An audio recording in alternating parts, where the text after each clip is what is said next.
Antônio Braga Borges Silva. Com a palavra... Você fica à vontade, se quiser, Júnior, fazer daqui, né, sentar do lado do Lindbergh. Fica à vontade.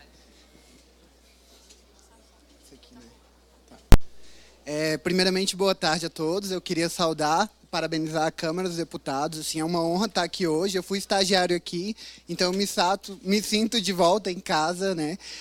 Agradecer aos meus familiares e amigos que vieram prestigiar esse momento, que é tão especial para mim voltar à Câmara. E eu vou apresentar o trabalho que se intitula Relação entre Gestão, Mudança de Governo, Efetividade Percebida e Continuidade dos Projetos Esportivos Sociais.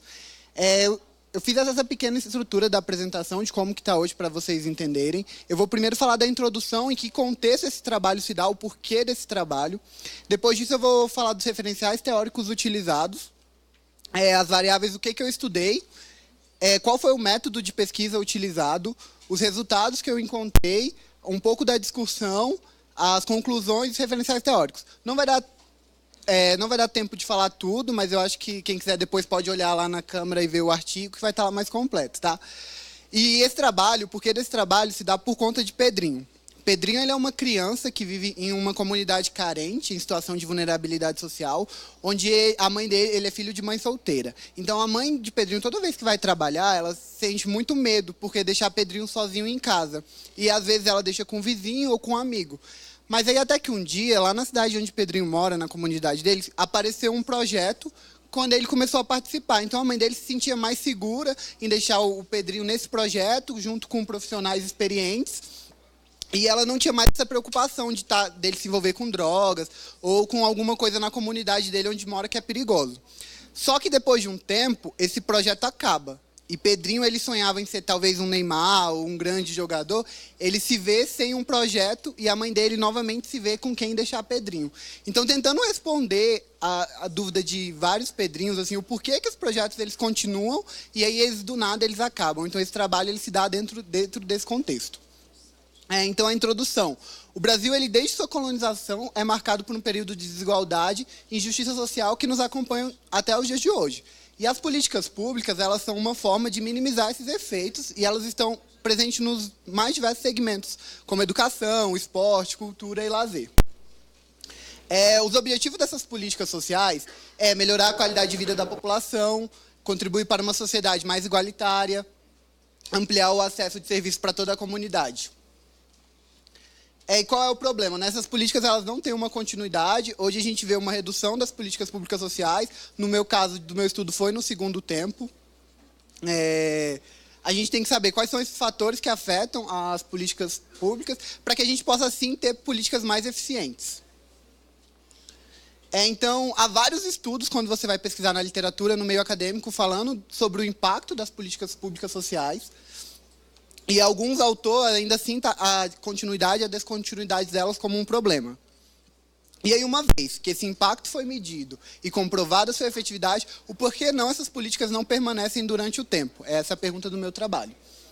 Então, o objetivo foi verificar a relação existente entre gestão, recursos financeiros, estruturais e de pessoas, mudança de governo e efetividade dos projetos esportivos e seu impacto na continuidade dos projetos esportivos. O referencial teórico. Então, o campo de políticas públicas ele é um campo multidisciplinar, ele perpassa por diversas áreas do conhecimento, economia, administração, psicologia, enfim, ciência política. Existem várias definições hoje do que seja políticas públicas, e aqui a gente utiliza aquela um pouco mais antiga de Gilbert Muller, que é o Estado em ação. Ele é responsável por implementar, executar e manter uma política pública. E políticas sociais, elas surgem nos movimentos populares, na crise entre capital e trabalho, do século XIX. Ela é uma parte das políticas públicas e ela tem influência direta nas dinâmicas sociais. E hoje a gente tem um conjunto amplo e bastante variado de políticas públicas.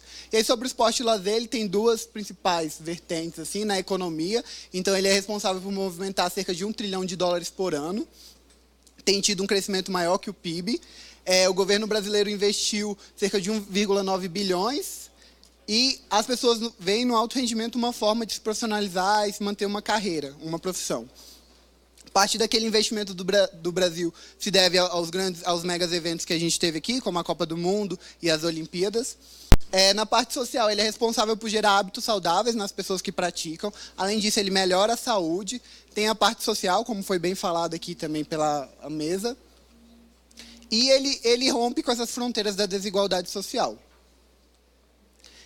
Esse aqui é um pouco da estrutura do Ministério do Esporte, é um pouco antiga, não tem uma nova. E o atual ministro é o Fernando. Eu não lembro o sobrenome dele. O programa Segundo Tempo, que é onde eu pesquisei. Então, ele foi criado em 2003. Ele é uma iniciativa do Ministério do Esporte destinada a democratizar o acesso e a prática à cultura do esporte educacional, promovendo o desenvolvimento integral de crianças, adolescentes e jovens como fator de formação, cidadania e melhoria da qualidade de vida, prioritariamente daqueles que se encontram em arenas de vulnerabilidade social e regularmente matriculados na rede pública. Então, é importante ressaltar que ele tem o objetivo de ser um esporte educacional para crianças, adolescentes e jovens em situação de vulnerabilidade social matriculados na rede pública. Sobre a continuidade das políticas públicas, ela está presente no discurso acadêmico, a gente fala isso na academia hoje sobre essa continuidade, e elas têm alguns desafios. Essas políticas elas precisam ser flexíveis, porque as demandas da população são diferentes em cada uma, necessitam de ter efetividade, então criar uma política que de fato ela cumpra com o seu papel e precisa ter o envolvimento e cooperação de todos os agentes quando a gente fala de uma política pública. Cardoso ele fala que a gente precisa sumarizar aquilo que a gente já sabe de sucesso de uma política e fracasso, porque a gente não possa cometer os erros e a gente possa otimizar o sucesso. As variáveis desse estudo, então, são recursos financeiros, recursos humanos, recursos estruturais, o gerenciamento, a mudança de governo e a efetividade, como eles influenciam na continuidade dos projetos. O método de pesquisa, então, foi uma pesquisa bibliográfica, documental, de campo exploratória descritiva.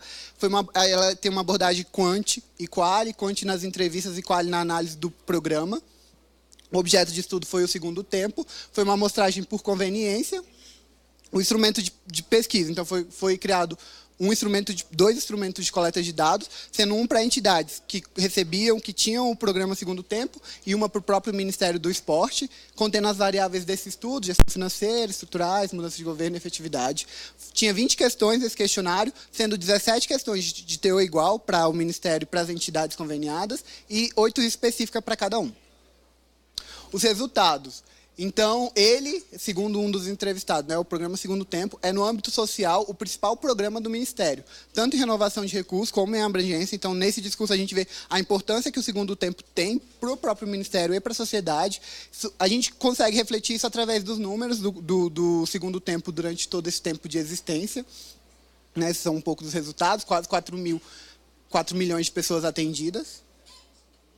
E sobre os resultados. Então, eu fiz um marco histórico, conforme encontrado nas entrevistas com os entrevistados. Então, em 2013, a gente tem a criação do programa, só que ele só começa a valer de fato em 2014, no ano plurianual de 2014 e 2016.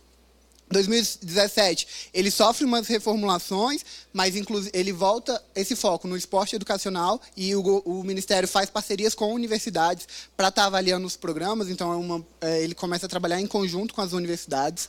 2017, ele faz uma parceria com o MEC, com o programa Mais Educação, a fim de disponibilizar para uma maior quantidade de pessoas. 2013, a partir de 2011, só entidades públicas podem pleitear esse convênio, podem receber o convênio. Parte disso é por conta de um desvio que eu via vindo por outras entidades, que acabou prejudicando a imagem do programa durante esse ano, mas eles conseguiram minimizar feito isso. Em 2015, era esperado criar um Sistema Nacional do Esporte e Lazer para fortalecer o esporte e lazer. 2017, esse novo manual e só entidades públicas. Outra coisa legal, quando ele iniciou com uma parceria com Mais Educação, que era um projeto com ex-presidiários que construíam um material. Aqui foi uma relação que eu fiz durante todos os anos, de 2013 a 2017, com a porcentagem, a representatividade das entidades, dos agentes da sociedade que faziam convênio. Então, em primeiro lugar, a gente tem o município, sendo o maior responsável por fazer convênio com o Ministério para receber o programa. Depois, a gente tem as ONGs, então elas tinham um peso bem representativo, o governo estadual, depois o governo federal e a ementa. Depois disso, eu fiz uma relação para saber quantidade de pessoas atendidas. Então, não muda muito. O que difere é que o municipal ele tem menos. E é isso, gente. Obrigado. Pois se vocês quiserem ver o trabalho, tá lá.